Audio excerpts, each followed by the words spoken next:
নমস্কাৰ মেজমেলৰ মজিয়ালে জনাইছো আন্তৰিক আদৰণি প্ৰিয় দৰ্শক আজি মেজমেলত আমি এটা অতি স্পৰ্শকাতৰ বিষয় আলোচনা কৰিবলৈ অগ্ৰসৰ হৈছো আপুনি শুনি আচৰিত হ'ব যে 3 কোটি 20 লাখ মানুহৰ আমাৰ ৰাজ্যখনত এতিয়া সক্ৰিয়ভাৱে ড্ৰাগছ ব্যৱহাৰ কৰা লোকৰ সংখ্যা 5 লাখৰো বেছি হৈছেগৈ অৰ্থাৎ 35খন জিলাত যদি আপুনি ভাগ কৰি দিয়ে তেনেহলে প্ৰতিখন জিলাত এতিয়া ড্ৰাগছ ব্যৱহাৰকাৰীৰ সংখ্যা প্ৰায় 15000তকৈ অলপ বেছি প্ৰতিখন জিলাত 15000 ড্ৰাগছ নিচাসক্ত যুৱক যুৱতী শিক্ষাৰ্থী অকল্পনীয়ভাৱে আজি 10 বছৰ আগলৈকে চহৰাঞ্চলত সীমাবদ্ধ হৈ থকা এই নিচাশক্তি এতিয়া গ্ৰামাঞ্চললৈ বিয়পিছে আৰু গ্ৰামাঞ্চলত এনেকুৱাকৈ ড্ৰাগছ হিপাইছে যে এতিয়া আপুনি গাঁৱে ভূঞে যতে ততে ৰিহেব চেণ্টাৰ দেখিবলৈ পাব ইয়াৰ পূৰ্বে আজিৰ পৰা 10 বছৰৰ আগতে মই যেতিয়া ছিকিমত দাৰ্জিলিঙত অথবা নেপালত অথবা নাগালেণ্ডত নতুবা মণিপুৰৰ চুৰাচান্দপুৰত যেতিয়া ৰিহেব চেণ্টাৰ দেখিছিলোঁ তেতিয়া আমি ভাবিছিলোঁ যে অন্ততঃ আমাৰ গাঁওবোৰলৈ সেই অৱস্থাটো অহা নাই কিন্তু আজি আমাৰ সেই দুঃস্বপ্ন বাস্তৱত পৰিণত হৈছে অসমৰ গাঁৱত মোক শিৱসাগৰ যোৰহাট এনেকুৱা ঠাইৰ পৰা মোলৈ আজি খবৰ আহিছে যে ড্ৰাগছৰ কাৰণে পইচা বিচৰাৰ বাবে পইচাৰ অভাৱৰ বাবে চুৰি বৃত্তিত নামিছে আৰু চুৰি বৃত্তিটো নামাসকলে সকলো সময়তে তেওঁলোক পাকৈতচুৰ নহয় গতিকে গোহালিৰ গৰুক দানা খুওৱা চৰিয়াটোও সাৰি যোৱা নাই সব চুৰ কৰিছে আৰু বিক্ৰী কৰিছে যি পাইছে তাৰে ড্ৰাগছ কিনি খাইছে গুৱাহাটীত যিমানবোৰ চেইন চুৰ আছে ডিঙিৰ পৰা চেইন কাঢ়ি লয় 99% ড্ৰাগছ নিচাসক্ত আকৌ শ ল'ৰা অথবা ছোৱালী এতিয়া ৰিহেব চেণ্টাৰত সোমাই আছে তেওঁলোকক ৰিহেব চেণ্টাৰবিলাকলৈ পঠোৱা হৈছে তেওঁলোকে যাতে নিচামুক্ত হয় কিন্তু আজি খবৰ আহিছে যে ৰিহেব চেণ্টাৰৰ স্বয়ং পৰিচালক অথবা মালিক নিজেই নিচাসক্ত তেওঁলোকে ড্ৰাগ এডিক্ট আকৌ বহুত ৰিহেব চেণ্টাৰত এই ড্ৰাগ এডিক্টসকলক নিচাসক্ত যুৱক যুৱতীসকলক মাৰপিট কৰা হয় ইতিমধ্যে বহুত মৃত্যুমুখত পৰিছে আমি আগতে ভাবিছিলোঁ যে মণিপুৰ আৰু পাঞ্জাৱতে ড্ৰাগছ হয়তো সীমাবদ্ধ আছে কিন্তু আজি সেই পৰিস্থিতি নাই অসমত পৰিয়ালে নামি আহিছে দুৰ্যোগ মানকাছাৰৰ পৰা আজি খবৰ আহিছে যে একোটা ল'ৰা ছোৱালী ইমানেই বেছি ভয়াবহ হৈ উঠিছে যে মাক দেউতাকে তাহাঁতক উপায় নাপাই নিজেই ড্ৰাগছৰ যোগান ধৰিছে ঘৰতে থাকি তেওঁলোকে ড্ৰাগছ সেৱন কৰি আছে যাতে বাহিৰত গৈ তেওঁলোকে এটা বেলেগ পৰিস্থিতিৰ সৃষ্টি নকৰে যোৰহাটৰ খবৰ আপোনালোকে পাইছে অতিৰিক্ত ড্ৰাগছ সেৱনৰ ফলত অন্বেষা নামৰ এগৰাকী যুৱতীৰ মৃত্যু হৈছে মাজুলীৰ খবৰ আপোনালোকে পাইছে যে বিশেষভাৱে সক্ষম এজন ল'ৰাক স্কুলৰ লগৰ ল'ৰাই বেজি দি তেওঁৰ শৰীৰত ড্ৰাগছ ভৰাই দিছে আৰু যেতিয়া ল'ৰাজন গৰম বন্ধত ঘৰত থাকিল তেতিয়া তেওঁৰ যেতিয়া ড্ৰাগছ নাপায় প্ৰতিক্ৰিয়া প্ৰকাশ কৰিবলৈ ল'লে তেতিয়া মাক দেউতাকৰ চকুত পৰিল যে কিবা এটা ঘটনা ঘটিছে এই অৱস্থা আজিৰ অসমৰ এই অৱস্থা আমি আওকাণ কৰি চলিব নোৱাৰোঁ আমাৰ ৰাস্তা কি প্ৰতিৰোধ কেনেকৈ কৰিম নিৰাময়ৰ উপায় কি পথ আছে আমাৰ হাতত এই বিষয়ে আলোচনা কৰিবলৈ আমি মাতিছোঁ এগৰাকী মনোৰোগ বিশেষজ্ঞ ডাক্তৰ অন্বেষক দাস তেখেতৰ দৈনিক এনেকুৱা ড্ৰাগছ আসক্ত যুৱক যুৱতীৰ লগত দৈনিক অভিজ্ঞতা আছে বহু সংখ্যক ড্ৰাগছ আসক্ত যুৱক যুৱতীক তেওঁ চিকিৎসা কৰি আছে লগত আছে clinical psychologist doctor Jayashree Das তেখেতেও দৈনিক এনেকুৱা ল'ৰা ছোৱালীক চিকিৎসা কৰি আছে আৰু দৈনিক তেওঁৰ অভিজ্ঞতা আছে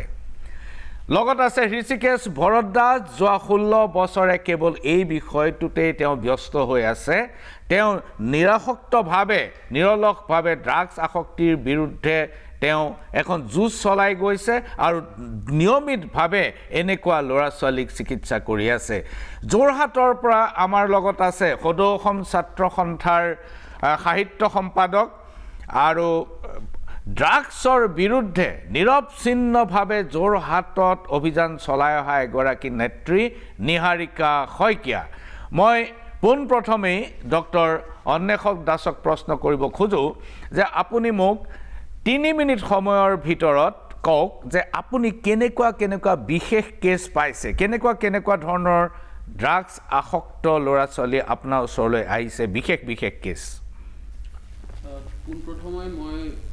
এইটোৱে ক'ব বিচাৰোঁ যে আমি সমাজখনে বা অভিভাৱক হিচাপে বা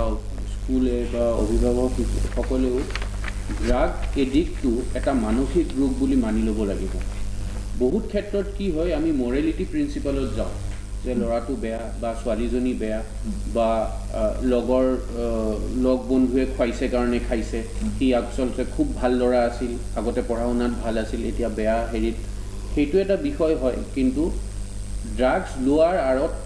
বহু বস্তু আমাৰ লুকাই থাকে আমি যোনটো টিপ অফ দ্য আইচবাৰ্গ বুলি কওঁ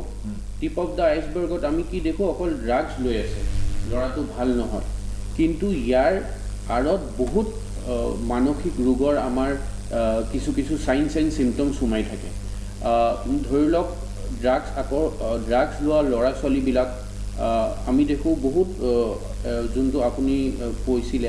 আৰম্ভণিতে যে কোমল বয়সত আৰম্ভ হয় যোনটো আমি কওঁ এডলেচেণ্ট এজ গ্ৰুপত প্ৰথমতে ৰিক্ৰিয়েশ্যনেল ড্ৰাগ ইউজ বুলি কওঁ এই ফূৰ্তিতে অলপ লৈ চাওঁ মোৰ লগৰ ল'ৰাজনে লৈছে কেনেকুৱানো লাগে তাৰপিছত সেইটো গৈ ডেইলি ইউজলৈ গুচি যায় তাৰপিছত এটা সময় আহে যে আমি সেইটোৰ প্ৰতি আমি ফিজিকেলি ডিপেণ্ডেণ্ট হৈ যাওঁ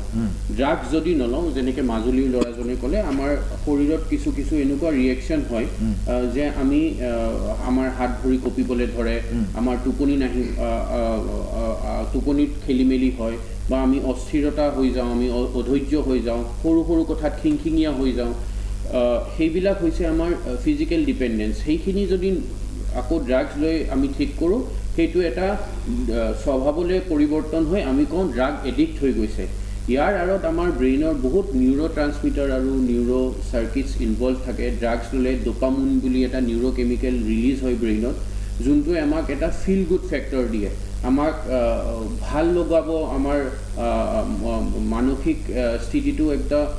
ফূৰ্তিত কৰি পেলাই আমাৰ ভাল লাগিব ধৰে আমাৰ মানে পৃথিৱীখন যেন অলপ বেলেগ হৈ গৈছে ৰঙীন হৈ গৈছে সেনেকুৱা ভাৱ হৈ যায় আমাৰ সেইকাৰণে সেই বস্তুটো যাতে কণ্টিনিউৱাছলি আমাৰ সেইটো ফিলিং আহি থাকে সেইকাৰণে ড্ৰাগছ লোৱাটো কণ্টিনিউৱাছ হৈ থাকে বহু ক্ষেত্ৰত কি হয় ডোপামিন চাৰ্জটো যদি বেছি হৈ যায় এই নিউৰ' ট্ৰান্সমিটাৰটো যদি বেছি ভাৱে আমাৰ ব্ৰেইনত ৰিলিজ হয় ড্ৰাগছ লোৱাৰ কাৰণে তেতিয়া আমাৰ কিছুমান সাইকটিক চিমটমছ দেখা দিয়া যায় যেনেকৈ সৰু কথাত খঙান হৈ গ'ল উগ্ৰ হৈ গ'ল ডাঙৰ কথা ক'ব ধৰিলে মানুহজন এগ্ৰেছিভ হৈ গ'ল বেলেগক আক্ৰমণ কৰিলে মাৰপিট কৰা স্বভাৱ হৈ গ'ল খং ৰাগ বস্তু ভাঙা চিঙা কৰে টোপনিত মানে শ্লিপ ডিষ্টাৰ্বেঞ্চেছ হয় মানুহৰ টোটেল পাৰ্চনেলিটি চেঞ্জ হৈ যায় ফলত কি হয় এনেকুৱা মানসিক ৰোগৰ কিছুমান চিমটমছ দেখা দিয়া যায় মই আৰু এটা কথা ক'ব বিচাৰিছোঁ যে তেনেকুৱা কেছ আপুনি পাইছেনে তেনেকুৱা বহুত কেছ এইবিলাকে মানে আপুনি দুটামান উদাহৰণ দিয়কচোন মোক ধৰি লওক মই আপোনাৰ ওচৰলৈ আহিছে পেচেণ্ট কোনোবা হয় মই এডলেচেণ্ট এজ গ্ৰুপৰ পৰা আৰম্ভ কৰিব খুজিছোঁ কাৰণ প্ৰথম ড্ৰাগ ইউজ আজিকালি বহুত দেখা যায় যে স্কুল আৰু কলেজতে আৰম্ভ হয় এডলেচেণ্ট এজ গ্ৰুপত কি হয় আমাৰ ব্ৰেইনত 3-4টা অংশ আছে এটা প্ৰি ফ্ৰণ্টেল কৰ্টেক্স বুলি কওঁ এটা অচিপিটেল কৰ্টেক্স বুলি কওঁ আমাৰ যোনটো প্ৰি ফ্ৰণ্টেল কৰ্টেক্স আমাৰ যোনখন মানে ব্ৰেইনৰ সন্মুখৰ পাৰ্টখিনি কপালৰ পাৰ্টখিনি প্ৰি ফ্ৰণ্টেল কৰ্টেক্স সেইখিনি আমাৰ যেতিয়া 25-30 বছৰলৈকে নহয় সেইখিনি ভালকৈ ডেভেলপ নহয়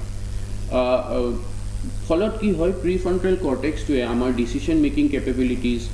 লজিকেল থিংকিং প্ৰব্লেম ছলভিং এবিলিটিজত হেল্প কৰে যিহেতু সৰু বয়সত সেইটো এতিয়াও ভালকৈ ডেভেলপ নহয় ৰিক্ৰিয়েশ্যনেল ড্ৰাগ ইউজ বা ড্ৰাগছ ল'লে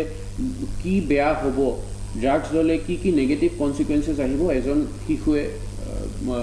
ঠিক কৰিব নোৱাৰে, সিদ্ধান্ত ল'ব নোৱাৰে, কাৰেক্ট ডিচিশ্যন ল'ব নোৱাৰে। ফলত কি হয়, মই যে কৈছোঁ ফিল গুড ফেক্টৰটো আহে, ৰঙীন এটা পৃথিৱীখন দেখে, ভাল লগা এটা, সেইটো তেওঁ লৈ এনেকুৱা হয়। বহুত ক্ষেত্ৰত আমি দেখিছোঁ যে স্কুলৰে হওক বা কলেজৰে ল'ৰা ছোৱালী মাক দেউতাকে লৈ আনে যে বহু কিছু দিনৰ পৰা সি খঙাল হৈ গৈছে। প্ৰথম প্ৰশ্নটো এইটোৱে, প্ৰথম মানে আমাৰ প্ৰেজেণ্টেশ্যনটো ক্লিনিকত আহিলে এইটোৱে কয় যে সি খঙাল হৈ গৈছে, সৰু সৰু কথাত খিংখিঙীয়া হৈ গৈছে, আজিকালি চুৰ কৰিবলৈ ধৰিছে, মিছা কথা ক'বলৈ ধৰিছে, ৰাতি টোপনি নামাৰে, সি দিনত শুই থাকে, পঢ়া শুনাত মনোযোগ কমি গৈছে বা মন দিব নোৱাৰে, আগতে যদি ভাল নম্বৰ পাইছিল আজিকালি নম্বৰ কম পোৱা হৈছে, আমাক বেয়াকৈ কোৱা হৈছে, মুখে মুখে উত্তৰ দিয়া হৈছে, কেতিয়াবা কি হয় খং উঠিলে বস্তু চস্তু দলিয়াই ভাঙা চিঙা কৰিব খোজে, বা আৰু যদি এক্সট্ৰিম কেছ দেখোঁ কি হয়, বহুত ক্ষেত্ৰত চাইকটিক ফিচাৰ্ছ ডেভেলপ যদি হয়, মানুহ এজন সন্দেহশীল হ'ব পাৰে, বেলেগক সন্দেহ কৰিব পাৰে যে মোৰ কথা পাতি আছে বা মোৰ বিষয়ে কিবা ষড়যন্ত্ৰ চলি আছে। হেলুচিনেশ্যন বুলি এটা চিমটম আছে,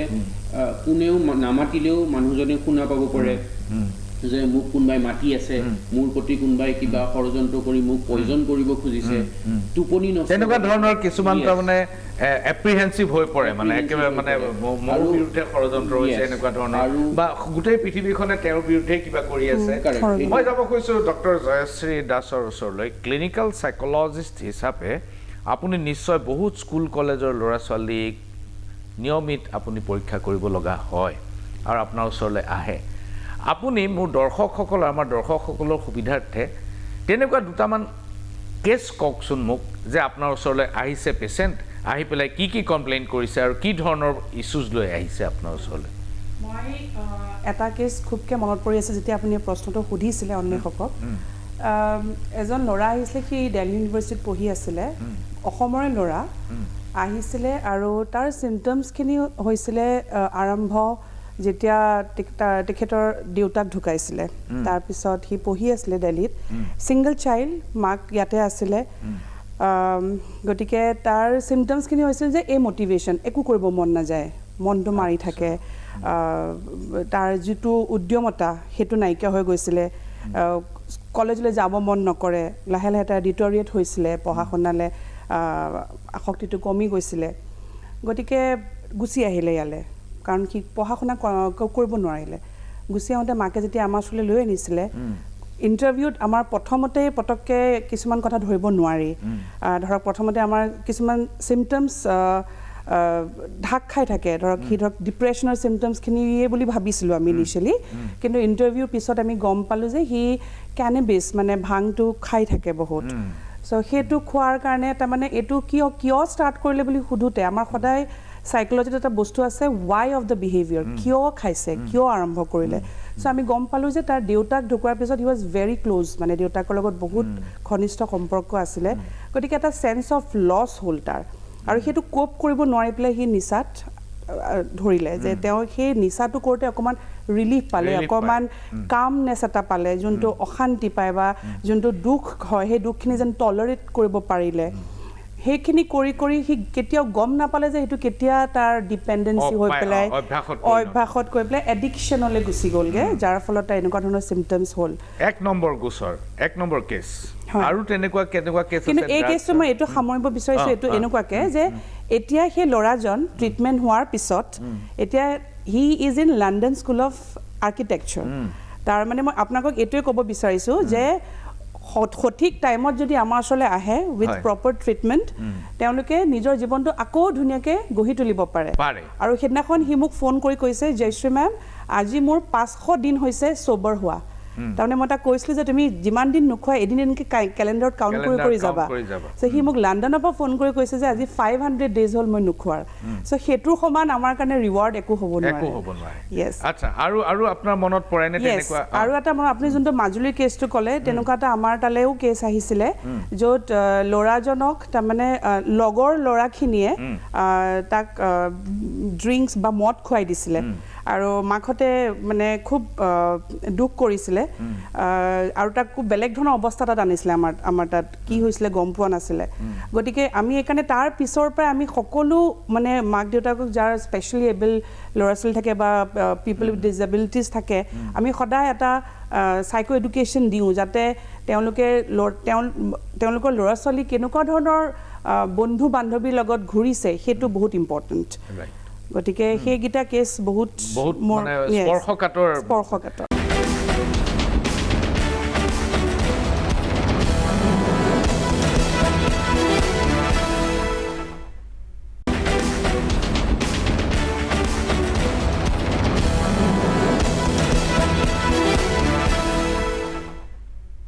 ঋষিকেশ ভৰদ্বাজ আপোনাৰ ওচৰলৈ অহা এই কেছকেইটাতকৈ অলপ বেলেগ কেছ আপোনাৰ মনত পৰেনে নিশ্চয় প্ৰথমতে মই ধন্যবাদ দিছোঁ প্ৰাগনিজক এই সুন্দৰ অনুষ্ঠানটো আগবঢ়োৱাৰ বাবে আৰু মই ভাবোঁ এই অনুষ্ঠানটোৱে ৰাইজৰ বাবে যথেষ্ট উপকাৰ সাধন কৰিব পাৰিব এতিয়া ঘটনাটো হ'ল কি মোৰ সময় কালচোৱা যথেষ্ট দীঘলীয়া 2001ৰ পৰা প্ৰায় মই এই গোটেই কামবোৰৰ লগত অবিৰতভাৱে জড়িত হৈ আছোঁ তো মোৰ জীৱনৰ প্ৰথম আচৰিত কেছটো আছিল যেতিয়া মই 8 বছৰীয়া ল'ৰা এজনক ড্ৰাগ এডিক্ট হিচাপে পাইছিলোঁ 8 বছৰীয়া আৰু সেইখিনি সময়ত এটা বহুত ডাঙৰ তোলপাৰ লাগিছিল গোটেই অসমত আনকি দিল্লীৰ পৰা বানু হাৰালু খুব নাম থকা তেখেত এগৰাকী জাৰ্নেলিষ্ট তেওঁ আহিছিলে জানিবৰ বাবে সেই কেছটো চাবৰ বাবে ইয়াত তো তেনেকুৱা ধৰণৰ এটা অৱস্থা এটা হৈছিলে কিন্তু সেইটো এটা এক্সিডেণ্টেল কেছ আছিলে তেওঁৰ দেউতাক আছিলে মিস্ত্ৰী তো মিস্ত্ৰী থকাত কি হ'ল তেওঁ যেহেতু কাঠ মিস্ত্ৰী আছিলে তেওঁ ডেণ্ড্ৰাইট ইউজ কৰে কাঠত লগাবৰ কাৰণে তেতিয়া ফেভিকল ইউজ নকৰিছিলে তো ল'ৰাটোৰ যিটো ককায়েক সি মাজে মাজে শুঙি থকা দেখা পায় সৰু ল'ৰাটোৱেও সেই 8 বছৰীয়া ল'ৰাটোৱেও লাহে লাহে শুঙা আৰম্ভ কৰিলে শুঙা আৰম্ভ কৰোঁতে কৰোঁতে তাৰ এনেকুৱা এটা অৱস্থা গ'ল সি গম নোপোৱাকৈ সি ডিপেণ্ডেণ্ট হৈ গ'ল মানে ঠিক মই এডিকশ্যন বুলি সেইটো নকওঁ সি যিহেতু নেজানিছিল সি ডিপেণ্ডেণ্ট হৈ গ'ল চ' যেতিয়া ডিপেণ্ডেণ্ট হৈ গ'ল হঠাৎ কিবা কাৰণত 2 দিন নে 3 দিন সি মাকৰ লগত ফুৰিবলৈ যাওঁতে তাৰ উইড্ৰল ষ্টাৰ্ট হৈ গ'ল আৰু এনেকুৱা উইড্ৰল হ'ল যে তাৰ মানে নজিয়া ভমিটিং যত মানে আছে আটাইবোৰ হোৱাৰ ষ্টাৰ্ট হ'ল কাৰণ সি দিনটোত 2-3 বাৰ যেতিয়াই ভাল লাগে তেতিয়াই শুঙিব পাইছিলে তো সেইটো আছিলে মোৰ আচলতে প্ৰথম কেছ এইটো association for social health in India তেওঁলোকে সেই কেছটো লৈ আহিছিলে আৰু সেইধৰণে আমি তেতিয়া আমাৰ লগত ডক্টৰো আছিলে আমাৰ লগত বোধকৰো ডক্টৰ শৈলেন তালুকদাৰ ছাৰ আছিলে তেতিয়া আৰু আমি আছিলোঁ কাউন্সেলিঙত গতিকে সেই কেছটো প্ৰায় 2 মাহমান আমি ট্ৰিটমেণ্ট দি ঠিক কৰিছিলোঁ সেইটো মোৰ জীৱনৰ আটাইতকৈ আচৰিত কেছ আৰু 2010 মানলৈ মই অহৰহ লাগি আছিলোঁ এইবোৰত আৰু আটাইতকৈ আচৰিত কথা আপুনি যিহেতু কৈ গৈছে মই এইখিনিতে সৰু কথা এটা ক'ব খুজিম আজিৰ যিটো অনুপাত যিটো আমি সংখ্যা যিটো আমি দেখিছোঁ 5 লাখতকৈ অধিক আপুনি হয়তো জানিলে আচৰিত হ'ব নাই মই নাজানো আপোনাৰ হাতত ডেফিনেটলি তাৰ তথ্য আছে মই যেতিয়া প্ৰথম ইয়াত ড্ৰাগ ডি এডিকশ্যনৰ কাম আৰম্ভ কৰিছিলোঁ মানে আমি যেতিয়া আৰম্ভ কৰিছিলোঁ তেতিয়া আমাৰ গোটেই গুৱাহাটীখনত ড্ৰাগ এডিক্টৰ সংখ্যা আছিল 171 জন কোন চনৰ কথা এইটো 2001 আজি 2026ত আপুনি জানেনে ফিগাৰটো ইট ইজ 80,000 80,000 অকল কেৱল গুৱাহাটীতে সক্ৰিয়ভাৱে ড্ৰাগছ ব্যৱহাৰ কৰি থকা মানুহৰ সংখ্যা 80,000 ইয়েছ কেৰি অন এইটো মই মাজতে আপোনাক খালি মানে কথাটো কৈ থলো যে কি হাৰত বাঢ়িছে আমি অনুভৱ হয় 101 জনৰ পৰা 80,000 26 বছৰ সময়ৰ ভিতৰত মই যাব খুজিছোঁ যোৰহাটৰ নিহাৰিকা শইকীয়াৰ ওচৰলৈ নিহাৰিকাই যোৰহাটত সক্ৰিয়ভাৱে ড্ৰাগছ বিৰোধী অভিযান চলাই আছে তেওঁ সদৌ অসম ছাত্ৰ সন্থাৰ এগৰাকী কেন্দ্ৰীয় কমিটিৰ নেত্ৰী নিহাৰিকা যোৰহাটত তুমি দেখা ড্ৰাগ এডিকশ্যনৰ ঘটনাবোৰ কেনেকুৱা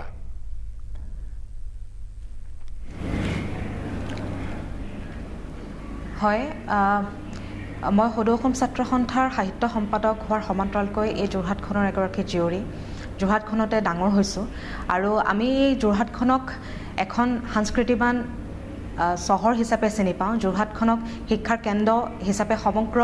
বিশ্বই চিনি পায় গতিকে এনেকুৱা এখন যোৰহাটত শেহতীয়াকৈ যিবোৰ ঘটনাৰ আজি সংঘটিত হৈছে সেইসমূহে অকল যোৰহাটবাসীকে নহয় সমগ্ৰ অসমবাসীকে চিন্তিত কৰি তুলিছে উদ্বিগ্ন কৰি তুলিছে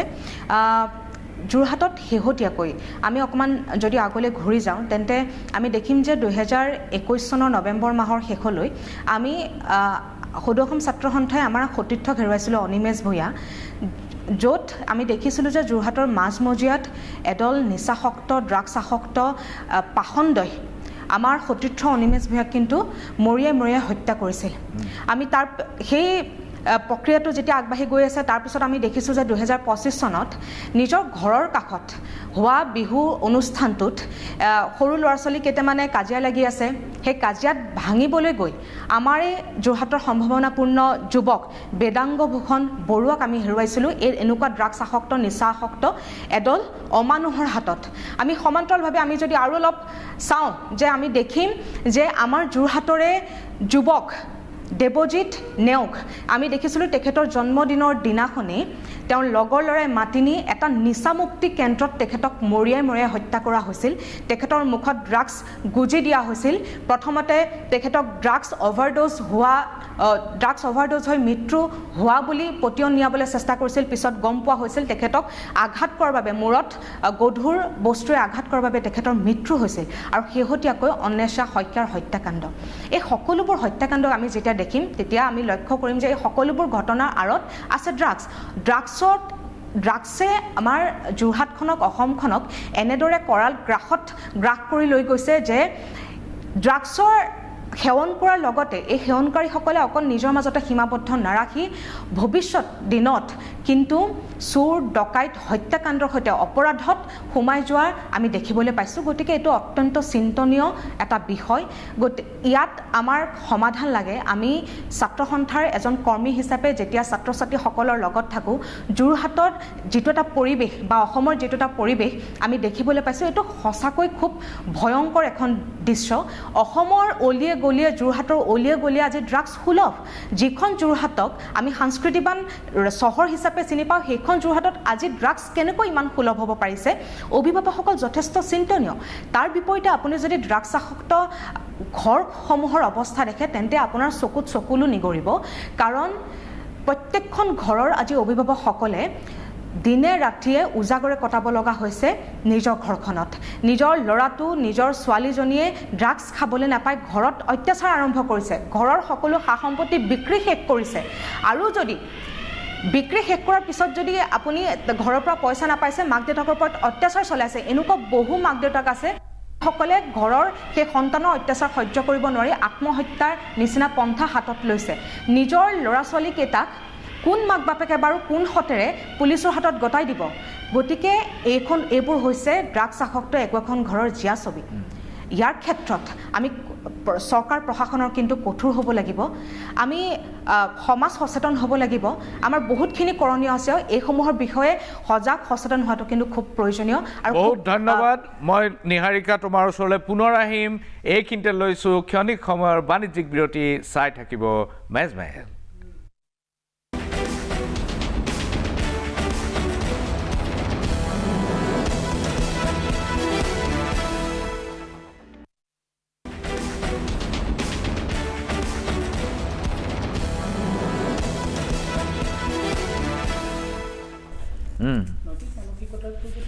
পুনৰ ঘূৰি আহিছোঁ মেজমেলৰ মজিয়ালৈ আৰু আমি আলোচনা কৰি আছোঁ ড্ৰাগছৰ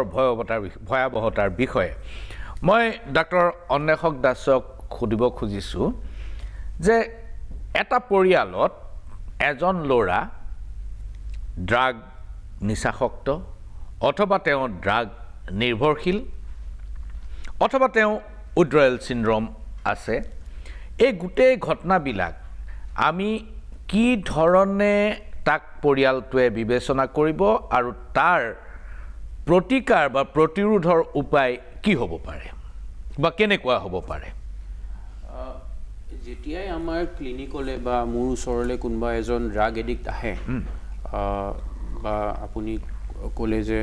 ড্ৰাগছৰ ওপৰত নিৰ্ভৰ কৰা এজন যদি ৰোগী আহে, মই যোনটো আকৌ ক'লোঁ যে মৰেলিটি প্ৰিন্সিপাল, যে বেয়া হৈ গৈছে ল'ৰাজন ড্ৰাগছ খাই, সেইটো ইমান আমি গুৰুত্ব নিদিওঁ বা সেইটো বাহিৰত ৰাখিব লাগিব। একজেক্টলি, কাৰণ মই যোনটো কৈ আছোঁ বাৰে প্ৰতি টিপ অফ দ্য আইচবাৰ্গ ফেনমেনা, তেওঁ ড্ৰাগছহে লৈছে, ইয়াৰ আঁৰত যেনেকৈ জয়শ্ৰীৰ কেছটোত ক'লে যে কিয় ড্ৰাগছ ল'ব লগা হ'ল, কিয় গাঞ্জা সেৱন কৰিব লগা হ'ল, কাৰণ তেওঁ এটা মানসিক চাপৰে গৈ আছিল, দেউতাকক হেৰুৱালে, দেউতাকক মিছ কৰিছিলে। তেনেকৈ ড্ৰাগছ লোৱা যিকোনো মানে ৰোগীৰ ডিপ্ৰেশ্যন থাকিব পাৰে, মানসিক চাপ থাকিব পাৰে, তেওঁৰ এনজাইটিৰ প্ৰব্লেম থাকিব পাৰে, বা বহু ক্ষেত্ৰত আমি দেখোঁ যিকোনো মানসিক ৰোগ আমি 3টা ডাইমেনশ্যনত ডিভাইড কৰিব পাৰোঁ। বায়' চাইকো ছ'চিয়েল ফেক্টৰ্ছবিলাক আমি চাব লাগিব। বায়' মানে নিজৰ শৰীৰৰ, আমি জেনেটিক্সটো কেতিয়াও পাহৰি যাব নোৱাৰোঁ যিকোনো ৰোগত। তেওঁৰ পাৰ্চনেলিটি ফেক্টৰটো আমি চাব লাগিব। বহু ক্ষেত্ৰত দেখোঁ ড্ৰাগছ লোৱা ৰোগীবিলাকৰ বহুত এণ্টি ছ'চিয়েল পাৰ্চনেলিটি ট্ৰেইটছ থাকে। এই মিছা কথা কোৱা, চুৰ কৰা, সৰুতে স্কুল নগৈ মাক দেউতাকক কৈছে স্কুল গৈছোঁ কিন্তু ঘূৰি ফুৰা, বা ধৰি লওক ছ'চিয়েল ফেক্টৰ্ছত বহুত ৰিস্ক ফেক্টৰ্ছ থাকে। আমি সেইখিনিও আমি যেতিয়া পেচেণ্টক সোধোঁ আমি সেইখিনিও কথা সুধিব লাগে যে পেৰেণ্টিং ষ্টাইলটো কেনেকুৱা আছিল সৰুৰে পৰা, ফল্টি পেৰেণ্টিং ষ্টাইল আছিল নেকি, ছিংগল পেৰেণ্টিং আছিল নেকি, যেনেকৈ জয়শ্ৰীৰ ৰোগীজন was raised by a single mother, single parent, মাকে অকলশৰীয়াকৈ তেওঁক ডাঙৰ দীঘল কৰিছে, বা ফেমিলি কমিউনিকেশ্যন ষ্টাইলটো কেনেকুৱা, ডিছফাংচনেল ফেমিলি আছিল নেকি, ব্ৰকেন ফেমিলিৰ পৰা আহিছিলে নেকি। আপুনি দেখিব যে আপুনি আমাৰ গুৱাহাটী ৰেল লাইনৰ কাষত বহুত দেখিব সৰু ল'ৰা ছোৱালী ড্ৰাগছ লৈ আছে। এইটো এটা ভয়ংকৰ কথা। কাৰেক্ট। গুৱাহাটীত ষ্ট্ৰীট চিলড্ৰেন, বাটে পথে ঘূৰি ফুৰা ল'ৰা ছোৱালীৰ কাষেদি গ'লে নিশ্চিতভাৱে আপুনি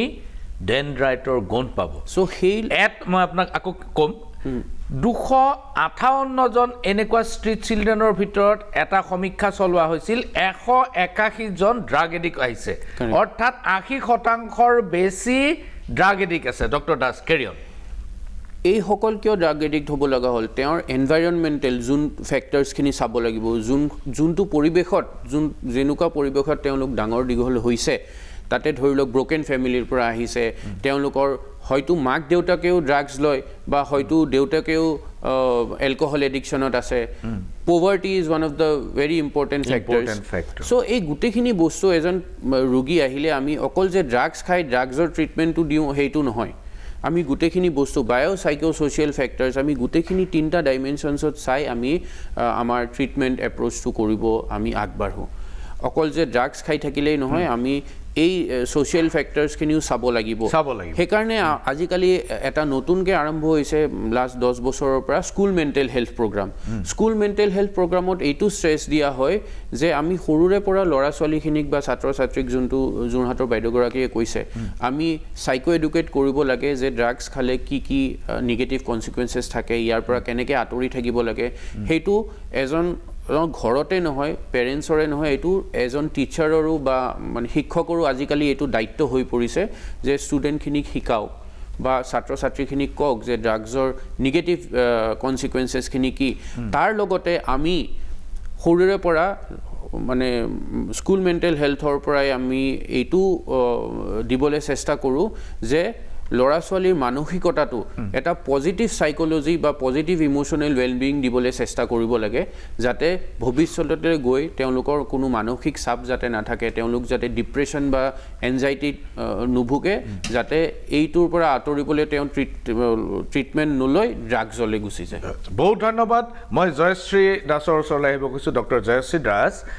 অভিভাৱকসকলে ল'ৰা ছোৱালীৰ ওপৰত কি ধৰণে চকু ৰখা উচিত, আৰু কিমান বয়সৰ পৰা চকু ৰখা উচিত, আৰু কিমান বয়সলৈ চকু ৰখা উচিত?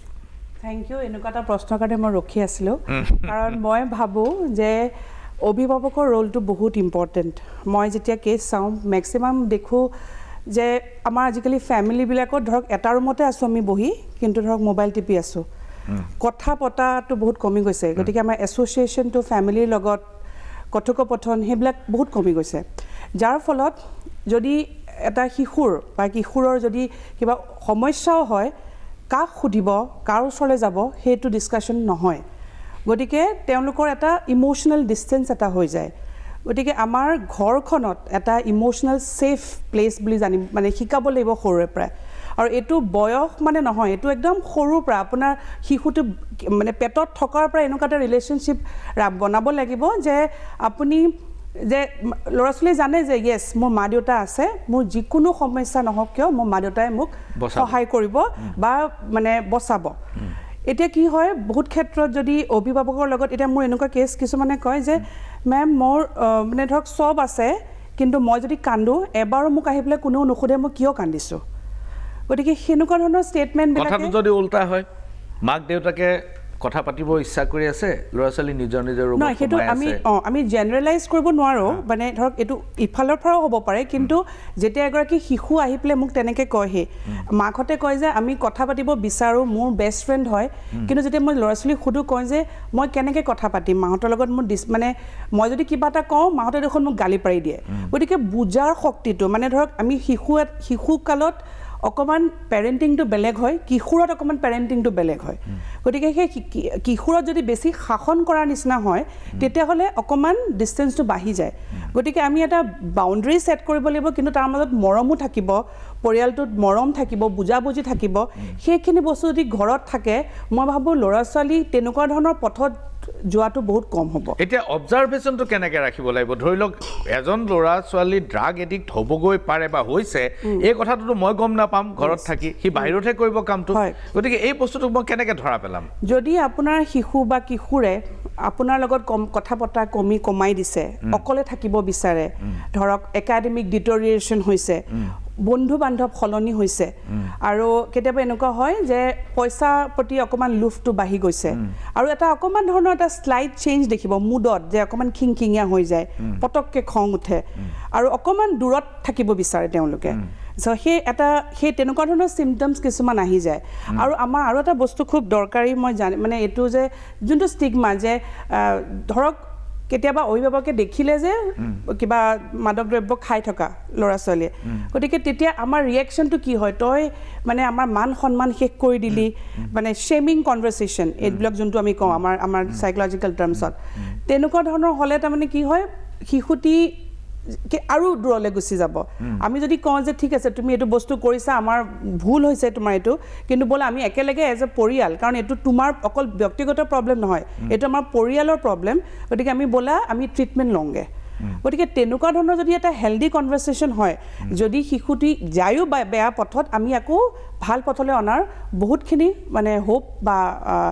সুবিধা বা ট্ৰিটমেণ্ট আছে। ঋষিকেশ বৰদাস, মই সংবাদকৰ্মী, আৰু সংবাদকৰ্মী হিচাপে মই কেতবোৰ ঘটনা মোৰ চকুলৈ আহিছে। মই আপোনাক এটা ক্ষণিক সময়ৰ বাণিজ্যিক বিৰতি ল'ব লাগিব, তাৰ পিছতেই মই আপোনাৰ ওচৰলৈ আহিম।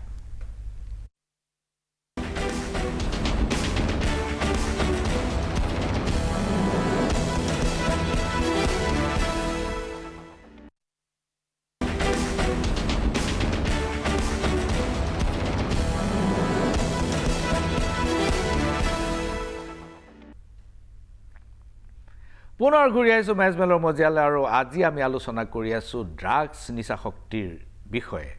ঋষিকেশ বৰদাস, মই বিৰতিৰ পূৰ্বে আপোনাক কৈছিলোঁ যে সংবাদকৰ্মী হিচাপে আমি বহুত খবৰ পাই থাকোঁ। খবৰবোৰ আমাৰ দৰ্শকসকলেও পায়, যেনে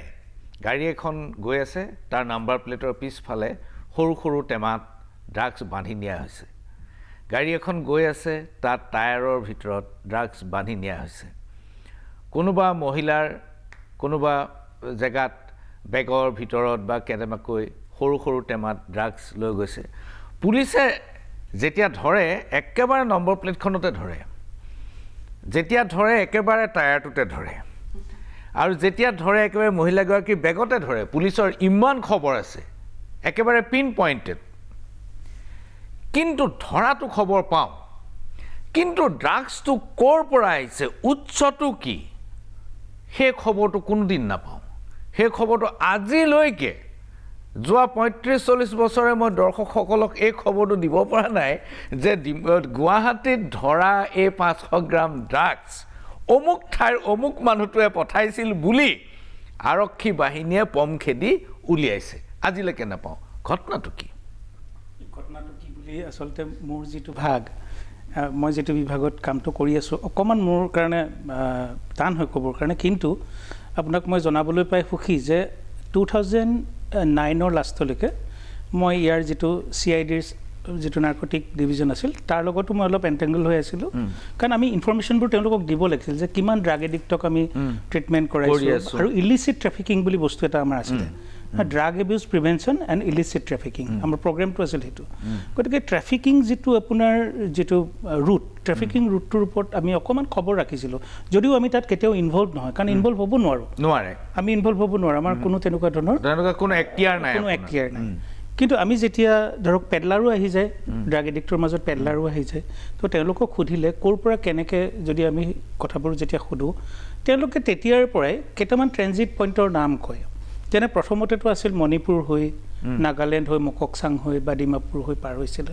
অসমত সোমাইছিলে তাৰপিছত ডিষ্ট্ৰিবিউট হৈছিলে তাৰপিছত 2005, 6, 7 মানৰ পৰা বস্তুটো অকণমান বদলি মিজোৰাম হৈ শিলচৰ হৈ তেনেকৈ এটা ৰুট ল'লে আহি আপোনাৰ এতিয়াতো হোজাই ডিষ্ট্ৰিক্ট হ'ল কিন্তু তাত এটা ট্ৰেনজিট পইণ্ট এটা আমি গম পাইছিলোঁ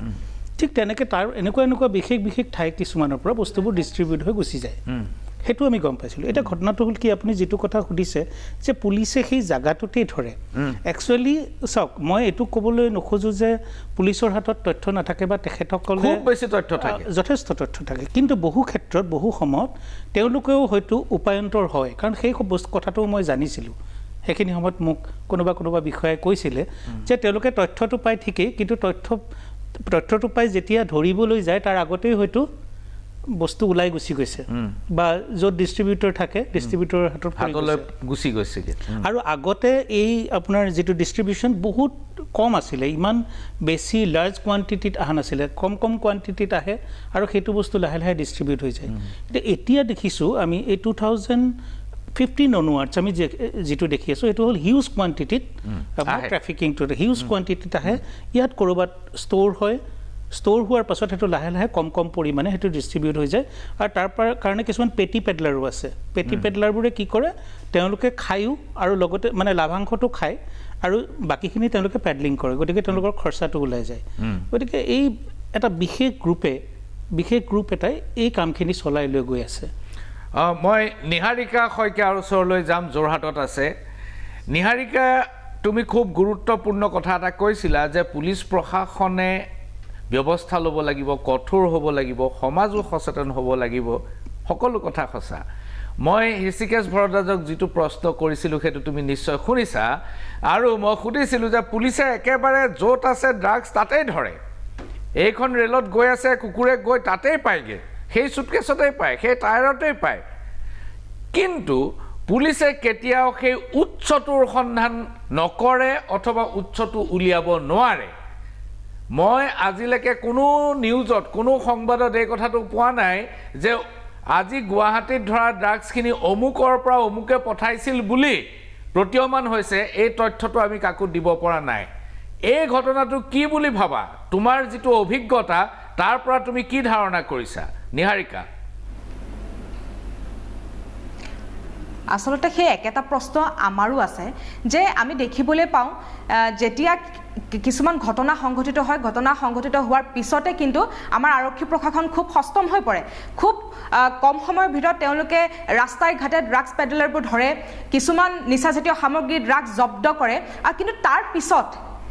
তেওঁলোকক কিন্তু সেই শিপাডাল সেই চেইনডাল গৈ মুঠ উৎসটো কি সেই উৎসটো কিন্তু আমি কেতিয়াও দেখিবলৈ নাপাওঁ হিমন্ত বিশ্ব মাননীয় আমাৰ অসমৰ মুখ্যমন্ত্ৰী হিমন্ত বিশ্ব শৰ্মাই 2021 চনত দায়িত্ব লৈ কিন্তু এই ড্ৰাগছৰ বিৰুদ্ধে বিদ্ৰোহ ঘোষণা কৰিছিল বিদ্ৰোহ ঘোষণা কৰাৰ পিছতে আমি দেখিছিলোঁ যে তেখেতে সৰু বৰ কিছুমান সৰবৰাহকাৰী ধৰিছিল কিন্তু আমি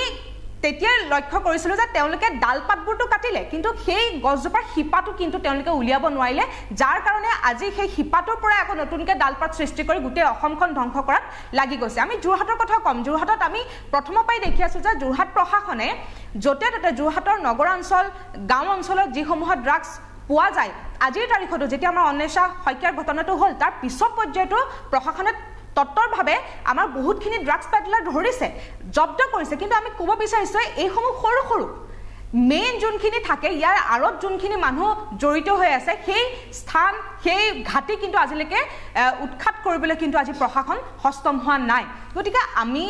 কথা পাতিম অভিভাৱকসকল সচেতন হ'ব সমাজে নিজৰ দায়িত্ব পালন কৰিব কিন্তু শেষত সেই একেটা প্ৰশ্নই থাকিবগে যে আজিৰ তাৰিখত আমাৰ নৱ প্ৰজন্মই আবা যুৱ প্ৰজন্মই যদি ঘৰত অকলশৰীয়া অনুভৱ কৰিছে লগৰখিনিৰ লগত যদি ওলাই গৈছে গতিকে সেই লগৰখিনিৰ লগত ওলাই গৈ পথাৰত ক্ৰিকেট খেলাৰ বাহিৰে ফুটবল খেলাৰ বাহিৰে তেওঁলোকে জুম পাতি ড্ৰাগছ কেনেকৈ সেৱন কৰিব পাৰিছে ড্ৰাগছটো অসমত ইমান সুলভ হ'ল কেনেকৈ এই প্ৰশ্নটো কিন্তু আজি সচেতন মহলে কিন্তু প্ৰশাসনক কৰিব অসম চৰকাৰক কৰিব মই এইখিনিতে এটা কথা ক'ব বিচাৰিম যে আমাৰ এই যি এক পৰিৱেশ সৃষ্টি হৈছে ইয়াত কিন্তু এটা সামূহিক সংস্কাৰৰ প্ৰয়োজন কিন্তু আছে আমি সকলোৱে আমি কম যে অভিভাৱকৰ দায়িত্ব আছে আমি প্ৰথমতে এই কথাটো ক'ব লাগিব যে ড্ৰাগছৰ উৎসটো কি ড্ৰাগছৰ সৰবৰাহকাৰী ড্ৰাগছ সেৱনকাৰীসকলক কিন্তু চিনাক্ত কৰি তেওঁলোকক কঠোৰতম শাস্তি প্ৰদান কৰাৰ দায়িত্ব কিন্তু ৰাইজৰ নহয় এইটো প্ৰশাসনৰ দায়িত্ব আমাৰ যেতিয়া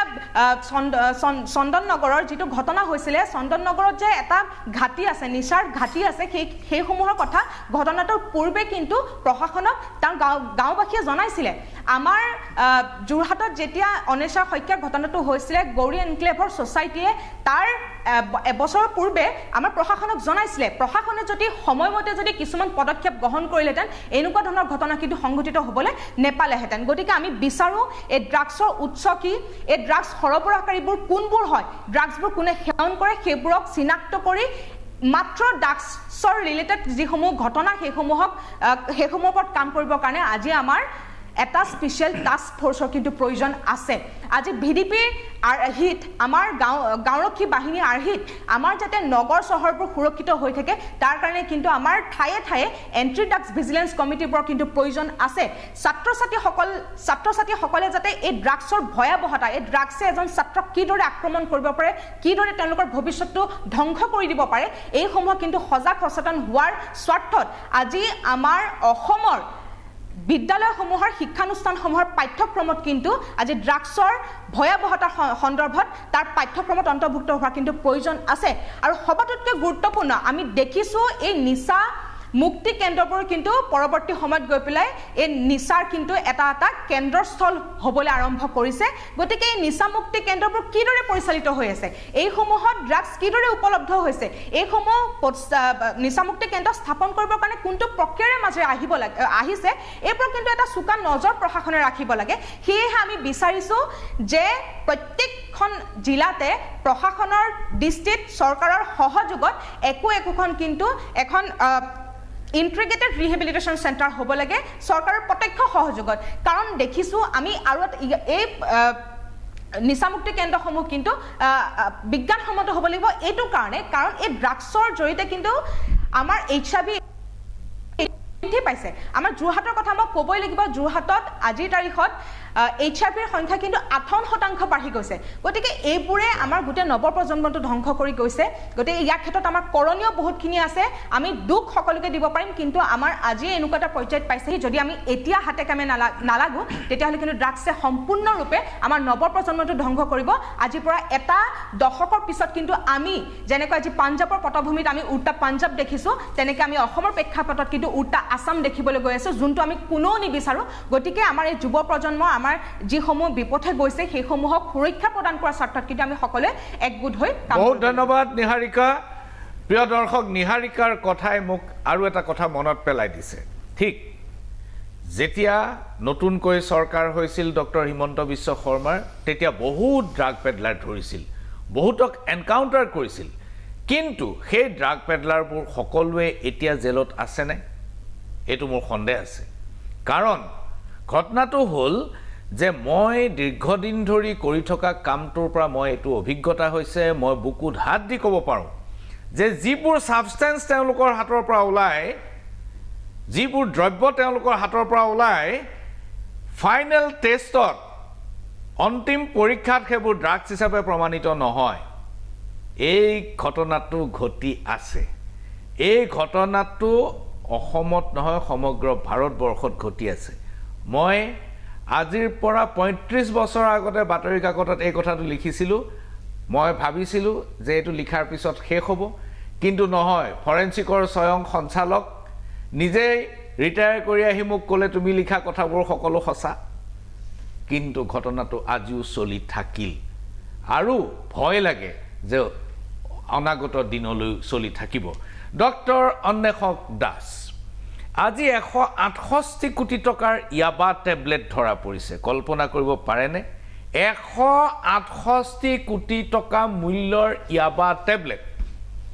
আৰু ধৰা পৰিছে অসমত 101জন ড্ৰাগ এডিক্ট আছিল কোন চনত হৃষিকেশ ভৰত দাস 2001ত 25 বছৰত ইয়াৰ সংখ্যা হৈছে 80,000 গুৱাহাটীত আৰু আজি 168 কোটি টকাৰ ইয়াবা টেবলেট ধৰা পৰিছে ডক্টৰ দাস ড্ৰাগছৰ কাৰণে যিটো ইনজেকশ্যন লয় এই ইনজেকশ্যনৰ কাৰণে এডিকশ্যনটো আহে লগত HIV সংক্ৰমণৰো অৱকাশ থাকে এই ইয়াবা টেবলেট বা এই টেবলেট জাতীয় বস্তুটোৰ ঘটনাটো কেনেকুৱা ইয়াৰ এফেক্টটো কেনেকুৱা আপুনি তেনেকুৱা পেচেণ্ট পাইছেনে পাওঁ এনেকুৱা কমনলিয়ে পোৱা যায় সেইটো বহুত কমন হয় ইয়াবা টেবলেটছটো একচুৱেলি অপিঅইড হয় এইটো টেবলেট ফৰ্মত পোৱা যায় কিছুমানে সেইটো টেবলেট ফৰ্মত খায় বা কিছুমানে ইনজেক্টেবল ফৰ্মত লয় বা আমি কওঁ কিছুমানে স্নাফ কৰে যোনটো ডাইৰেক্টলি আপোনালোকে চিনেমাত দেখা পাইছে যাকে ডাইৰেক্টলি স্নিফ কৰে বা আমি আৰু এটা টাৰ্ম ইউজ কৰোঁ চেচিং দ্য ড্ৰেগন বুলি কাগজ এখিলাৰ ওপৰত লৈ তলত জুই জ্বলাই দিব যোনটো স্মোক ওলাই মানে শুঙি লয় সেইটো ডেট ইজ চেচিং দ্য ড্ৰেগন মানে ধোঁৱাটো পিছে পিছে নাকটো শুঙি আছে চ' বস্তুটো আল্টিমেটলি মলিকিউলটো একেই হয় ইট ইজ অপিঅইড হয় বা হেৰইন বা কোকেইন যোনটো থাকে ইয়াৰে এফেক্টটো হৈছে যোনখিনি মই আগতেও কৈছোঁ যে ব্ৰেইনত কিছুমান নিউৰ' ট্ৰান্সমিটাৰ বা নিউৰ' কেমিকেল যোনটো ডোপামিন চাৰ্জ কৰি দিয়ে ডোপামিন ইজ এ কেমিকেল যোনটো আমাক মনটো ভাল লগাই দিয়ে ৰিৱাৰ্ড দিয়ে যে মনটো ভাল লগাই দিয়ে আমাক ৰিলেক্স কৰি পেলাই পৃথিৱীখন আমাৰ ৰঙিল হৈ যায় কিছু ক্ষেত্ৰত আপুনি এইবিলাক টেবলেট আৰু এটা টেবলেট আছে MDMA বুলি আপুনি দেখিব গোৱাৰ ক্লাবছবিলাকত ৰেভ পাৰ্টিবিলাকত দিয়া হয় মানুহে তেতিয়া শব্দ এনে শুনে কিন্তু তেতিয়া মানুহে শব্দ দেখা পায় ৰং বস্তুটো আমি যিকোনো ৰঙিল বস্তু বা কালাৰ্ছবিলাক আমি দেখাহে পাওঁ তেতিয়া কালাৰ্ছবিলাকো শুনে চ' এইবিলাক বিভিন্ন ধৰণৰ ব্ৰেইনত নিউৰ' চাৰ্কিট বা নিউৰ' কেমিকেলে এড কৰি বিভিন্ন ধৰণৰ উল্টা পুল্টা ঘটনা হ'ব পাৰে আমাৰ স্ক্ৰীণতে এইমাত্ৰ দেখাই আছিল ল'ৰা এজনে নাচি আছিল য়েছ সেইটোক আমি কওঁ ডিছঅৰ্গেনাইজড এক্টিভিটি বুলি তাৰ মানে আশ পাশৰ পৰিৱেশৰ লগত তেওঁৰ লিংক নাই নিজৰ মতে চলি আছে কিছু ক্ষেত্ৰত আপুনি আজিকালি নিউজ পেপাৰ বা ছ'চিয়েল মিডিয়াত দেখা পাব যে জম্বি এটেক বুলি কয় জম্বি এটেক মানে কি ৰাস্তাত 2-3জন মানুহক দেখিব এনেকৈ একেটা পজিশ্যনে স্থিৰ হৈ ৰখি আছে ভূতে ধৰা বুলি কয় zombie so' actually that is not zombie সেই মানুহকেইজন নিশ্চয় একদম মই খাটাংভাৱে ক'ব পাৰোঁ কিবা নহয় কিবা ড্ৰাগছ লৈ পেলাই সেনেকুৱা এটা ষ্টেটত গুচি গৈছে য়েছ চ' গোটেইখিনি বস্তু মানে এইবিলাক বেলেগ ধৰণৰ চিমটমছ আছে কোকেইন যদি লৈ আমি কওঁ কোকেইন বাগ হয় কোকেইন বাগ মানে কি তেওঁৰ শৰীৰত গোটেই পোক চলাৰ নিচিনা তেওঁৰ চেনচেশ্যন ফিলিং হ'ব চ' বিভিন্ন ধৰণৰ ড্ৰাগছে বিভিন্ন ধৰণৰ চিমটমছ দেখা দিয়া পাৰে বহুত ধন্যবাদ এইখিনিতে লৈছোঁ ক্ষণিক সময়ৰ বাণিজ্যিক বিৰতি চাই থাকিব মেজমেহেৰ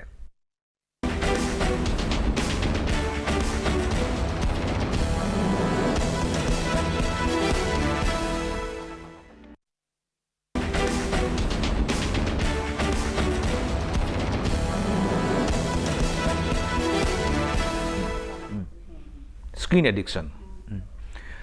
ঘূৰি আহিছোঁ মেজমেলৰ মজিয়ালে আৰু মই ড্ৰাগছৰ সমানেই এটা অত্যন্ত স্পৰ্শকাতৰ বিষয় অৱতাৰণা কৰিব খুজিছোঁ যদিও হাতত আমাৰ সময় কম ডক্টৰ জয়শ্ৰী দাস এই যে মোবাইল এডিকশ্যন যিটো আমি স্ক্ৰীণ এডিকশ্যন বুলি কওঁ তেনেকুৱা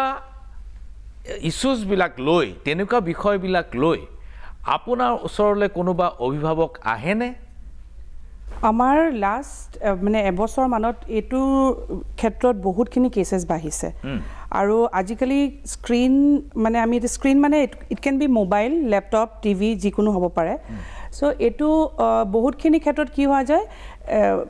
আপুনি ধৰক মোবাইলটো চাই আছে কিন্তু আপোনাৰ অন্বেষকে যোনটো কৈছে ব্ৰেইনৰ মেকানিজমটো একে হৈ আছে ডোপামিনে এক্টিভ হৈ আছে আপোনাৰ ৰিৱাৰ্ড ছিষ্টেমটো একেটাই হৈ আছে যদি মোবাইলটো অকণমান দেৰি থৈছে আৰু অকণমান চাচোন তেনেকৈ আহে আৰু চাই থাকে গতিকে মোবাইলৰ ক্ষেত্ৰতো চিমটমছ বুলি একেই হয় খং বাঢ়ে আৰু সিহঁতৰ আমাৰ এটা চিমটম এটা কেছ আহিছিলে তাৰক মেহতা কা উল্টা চশমা বুলি এখন ছিৰিজ আছে হুইচ ইজ হিউমাৰাছ সেইখন ছিৰিজ চাই পেলাই এজনী ছোৱালী চাইকটিক হৈ আহিছিলে কাৰণ সেইটো লুপত চাই আছিলে তাই এনেকুৱা চাইকটিক তাই ৰুমৰ পৰা স্কুলতো যোৱা বন্ধ কৰিলে স্কুল ৰিফিউজেল আৰু ঘৰৰ পৰা ওলালে লাগে যে বেলেগ মানুহে তাইৰ কথা পাতি আছে চ' আমি তাইক এণ্টিচাইকটিক ষ্টাৰ্টে কৰিব লগা হৈছিলে আচ্ছা এই তাৰক মেহতা কি উল্টা চশমা চিনেমাখন ছিৰিজ সেইখন ছিৰিজ আচ্ছা এখন ছিৰিজ আচ্ছা সেই ছিৰিজখন চাই পেলাই তাই বিহেভিয়াৰেল পেটাৰ্ণটো কিয় সলনি হ'ল কাৰণ তাই একেৰাহে চাই আছিলে স্ক্ৰীন টাইম আচ্ছা এটা কথা আমি যে ৰিলছ চাওঁ একে এইটো একদম চাইণ্টিফিকেলি প্ৰুভেন ৰিলছ কিমান দেৰি থাকে 40 ছেকেণ্ড মেক্সিমাম 1 মিনিট এটা ৰিল চালোঁ ছেকেণ্ড ৰিল আহিলে আমাৰ ইমান ভাল লাগে যে চাইণ্টিফিকেলি আমাৰ নিউৰো ট্ৰান্সমিটাৰ এগেইন ডোপামিনটোৱে এইটো ৰিল চালোঁ বিৰাট ভাল লাগিলে এটা ফটকে এটা ইম্পালছ দি দিলে আমাৰ মনটো ভাল লাগি গ'ল সেইকাৰণে ডেট ফ'ৰ্চেছ আছ কি আমি আকৌ বেলেগ এটা ৰিল চাওঁ এতিয়া দেখা যায় যে চিনেমা চোৱা আৰু ভিডিঅ' চোৱাতছে বেছি ডেঞ্জাৰাছ এই ৰিল চোৱাবিলাক গতিকে ব্ৰেইনে গম পোৱা নাই যে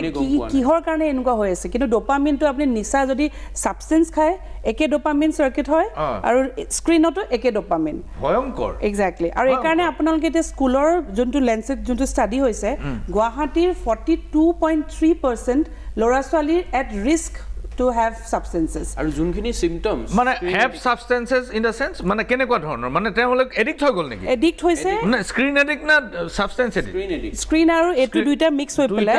আৰু এটা কথা চান্স আছে তেওঁলোকে তালৈ সুইচ কৰিব ইয়েছ তাৰমানে তেওঁলোকে বহুতখিনি ইনফৰমেশ্যন স্ক্ৰীণত ৰেডি পায় মানে এতিয়া ধৰ স্ক্ৰীণত তেওঁলোকে ক'ত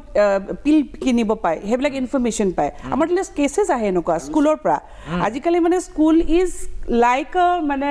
চেণ্টাৰ য'ত এনেকুৱাবোৰ চলি থাকে আমাৰ বহুত বেলেগ বেলেগ স্কুলৰ পৰা এনেকুৱা ধৰণৰ কেছেছ কেনেকুৱা ধৰণৰ কমপ্লেইন আহে স্ক্ৰীন এডিকশ্যন আৰু ড্ৰাগ এডিকশ্যনৰ চিমটমছখিনি একদম একে খিংখিঙীয়া হৈ যোৱা পঢ়া শুনাত মন নিদিয়া কনচেনট্ৰেশ্যন কমি যোৱা আৰু যদি মোবাইলটো আঁতৰাই নাই সাংঘাতিক খং উঠে বস্তু চস্তু ভাঙে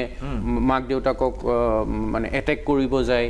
আৰু স্কুল ৰিফিউজেল তেওঁলোকে স্কুল যাব নিবিচাৰে একদম স্কুল আৰু মানে যদি স্কুল ড্ৰপ আউট বহুত হৈছে স্কুল ড্ৰপ আউট আৰু স্কুল যাব নিবিচাৰে আৰু যদি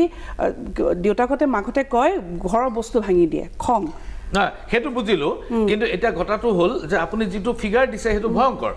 যে 42% গুৱাহাটীৰ এটা ষ্টাডিত ওলাইছে যে 42% ল'ৰা ছোৱালী এতিয়া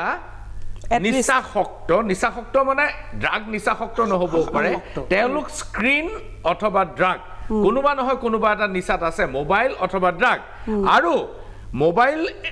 নিচাই যদি বেছিকৈ টানিছে তেওঁ হয়তো ড্ৰাগলৈ চিফ্ট কৰিব পাৰে ঋষিকেশ ভৰদ্বাজ আপোনাৰ কি পৰ্যবেক্ষণ এই প্ৰসংগত মই খুব বেছি পাই আছোঁ তেনেকুৱা ধৰণৰ কেছ আচ্ছা বিশেষকৈ স্কুল চিলড্ৰেন বহুত বেছি পাইছোঁ স্ক্ৰীণ এডিকশ্যনৰ ক্ষেত্ৰত আৰু এতিয়াতো মানে যদি আমি ৰেচিঅ'টো চাওঁ তেতিয়াহ'লে 10টা কেছৰ ভিতৰত আপোনাৰ 6টা বা 7টাই স্ক্ৰীণ এডিকশ্যনৰ কেছ আৰু অভিভাৱকে লৈ আহিছে আপোনালোকৰ ডক্টৰ জয়শ্ৰীও ক'ব যে অভিভাৱকে উপায় নাপাই লৈ আহিছে কাৰণ ঘৰত কথা নুশুনা হৈছে ঠিকমতে নোখোৱা হৈছে ৰাতি নুশুৱে যিবোৰ তেখেতে ডক্টৰ অন্বেষক দাসে যিখিনি ক'লে যিকেইটা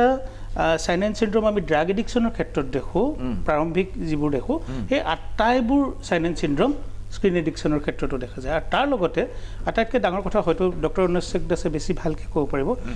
সোমাটোফৰ্ম মানে চাইক'চোমাটিক এইখিনি মই কোৱা হোৱা নাই অকল যে মানসিকভাৱে কিবা বেয়া হ'ব শিশুটিৰ সেইটো নহয় ড্ৰাগছ বা স্ক্ৰীণ এডিকশ্যন হ'লে এনি ফৰ্ম অফ এডিকশ্যন অকল মানসিকভাৱেই হেৰি নহয় শাৰীৰিকভাৱেও বহুত অঘটন হয় যেনে দুৰ্বল হৈ যাব ফেটিক হ'ব খোৱা বোৱাত হেৰি হ'ব মানে কমি যাব আৰু যেনেকৈ ঋষিকেশ দাদাই ক'লে ৰাতি টোপনি নাহে গোটেই দিনটো শুই থাকে ৰাতি নুশুৱে প্লাছ তাৰ লগত আমি যিখিনি আমি ড্ৰাগছ এডিক্টবিলাকৰ পাওঁ ফিজিকেলি তেওঁলোক বহুত মেডিকেল কমপ্লিকেশ্যনছত ভোগে লিভাৰৰে হওক কিডনীৰে হওক সেইখিনিলৈ বাৰু যোৱাই নাই আজি সেইটো এটা বেলেগ ডিছকাশ্যন হয় লাহে লাহে ষ্টেপ বাই ষ্টেপ একজেক্টলি আমাৰ আৰু এনেকুৱা এটা কেছ আহিছিলে য'ত আপুনি ছোৱালীজনীক মাকে ফোন কৰি সুধিছে বাইদেউ তাইক বান্ধি থওঁ নেকি স্ক্ৰীণ এডিকশ্যন কিন্তু স্ক্ৰীণ এডিকশ্যন কিয় কাৰণ স্ক্ৰীণ এডিকশ্যনে হওক ড্ৰাগ এডিকশ্যনে হওক চাইণ্টিফিকেলি এতিয়া প্ৰুভ হৈছে ছেম মেকানিজম আৰু ব্ৰেইনৰ একেখিনি এৰিয়াতে মানে কাম মানে এটেক কৰে ঋষিকেশ ভৰদ্বাজ নিৰাময়ৰ আপুনি উপায় মানে যিবোৰ দিছে তাত নিৰাময় হৈছে নে কেছ নিৰাময় নোহোৱা নহয় কাৰণ চাওক যেতিয়া আপুনি এজন প্ৰফেশ্যনেলে যেতিয়া নিৰাময়ৰ ব্যৱস্থাটো কৰিব তেতিয়াহ'লে মই ভাবোঁ খুব ভাল ফল পোৱা যায় কিন্তু এডিকশ্যনৰ ক্ষেত্ৰত মই এটা কথা ক'ব লাগিব খোলাখুলিকৈ এইটোত যাতে মোক কোনেও বেয়া নাপায় অপ্ৰিয় সত্য সেইটো হ'ল যিটো ডি এডিকশ্যন কেন্দ্ৰৰ যিটো ধুমুহা বলিছে গোটেই অসমত তাত ডি এডিকশ্যন কেন্দ্ৰখিনিত আচলতে পৰ্যাপ্ত পৰিমাণৰ কোনো প্ৰফেশ্যনেল নাই ঠিক আছে আৰু যিখিনিয়ে চলাইছে খুব ভাল কৰিছে তেওঁলোকে ডি এডিকশ্যন চেণ্টাৰ খুলিছে কিন্তু যিখিনি মানসিক তেওঁলোকৰ যিবোৰ মানসিক খেলি মেলি থাকে অলপ আগতে ডক্টৰ দাসে কোৱাৰ নিচিনা তেওঁলোকৰ এনজাইটি থাকে ডিপ্ৰেশ্যন থাকে বিভিন্ন ধৰণৰ তেওঁলোকৰ কনফ্লিক্ট থাকে তেওঁলোকৰ ট্ৰমা থাকে বহুত লাইফত ঠিক আছে এই আটাইবোৰ বস্তুৰ পৰা তেওঁলোকক উলিয়াই নিবৰ কাৰণে যিটো প্ৰক্ৰিয়াৰ প্ৰয়োজন বা যেনেকুৱা ধৰণৰ এজন ট্ৰেইনড মানুহৰ দৰকাৰ তেনেকুৱা ধৰণৰ ট্ৰেইনড মানুহ তাত নাথাকে আৰু খুব সংক্ষেপতে তেওঁলোকে গোটেই কামখিনি সামৰি ৰাখি দিয়ে ধৰক আছে এলকহলিক এননিমাছ নাৰ্কটিক এননিমাছ এনেকুৱা ধৰণৰ কিছুমান ট্ৰেডিশ্যনেল মেথড আছে সেই মেথডৰ জৰিয়তে এছঅপিও আছে কাৰণ আমাৰ যিকোনো আমি ট্ৰিটমেণ্ট দিবলৈ হ'লে ভৰ্তি কৰিব হ'লে আমাৰ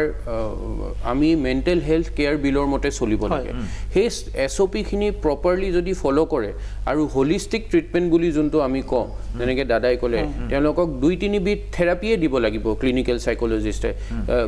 CBT বুলি এটা থেৰাপি আছে এটা মটিভেশ্যনেল এনহেঞ্চমেণ্ট থেৰাপি বুলি কওঁ তেওঁৰ আত্মবিশ্বাসটো বঢ়াব লাগিব নহ'লে তেওঁ কি হ'ব